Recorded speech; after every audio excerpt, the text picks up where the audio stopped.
धनुଯାत्रा अवसर में निष्ठा परिवार द्वारा आयोजित रक्तदान शिविर सर्वमोट 888 यूनिट रक्त संग्रहित। विश्व प्रसिद्ध धनुଯାत्रा अवसर में जर्ज हाईस्कूल मीनाबजार पड़िया निष्ठा परिवार तरफ नवम दिन स्वेच्छाकृत रक्तदान शिविर रेड्रप माराथन अनुष्ठित होता।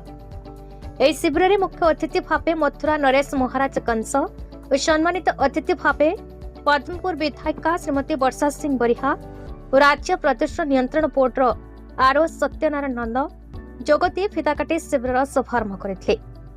अन्यतम अतिथि भाव बरगढ़ एसडीपीओ पोदरबिंद त्रिपाठी, बरगढ़ सचेतन नागरिक संघ तथा आप्र आवाहक भवानी साहू, जिला कांग्रेस सभापति श्री हरदीप सिंह, मौसम मिश्र प्रमुख जोगदी रक्तदाता मानक उत्साहित करते। धनुଯାତ୍ରା देखि आसिथिबा समय रक्त देवा युवक युवती मध्य बेस उत्साह देखा मिलता। बुर्ला रक्त भंडार द्वारा सर्वमोट 160 यूनिट रक्त संग्रहित होता।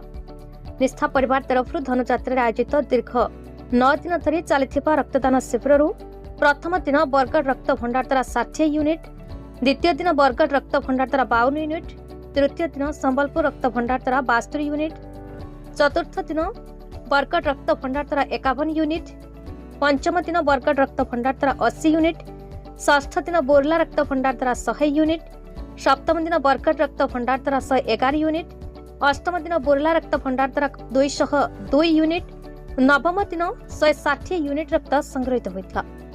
सर्वमोट 888 यूनिट रक्त संग्रहित होइछे। समस्त शिविर मानक निष्ठा परिवार समस्त सदस्य सुपरिचालना करथिले। समस्त रक्तदाता सहयोगी शुभेच्छु समस्त निष्ठा परिवार तरफ कोटि कोटि प्रणाम हृदय धन्यवाद ज्ञापन कराଯାଇଛି। निष्ठा परिवार प्रति आपण मानक भल पाइबा आशीर्वाद सबुबले एपरि रहिथा बोली कहाଯାଇଛି।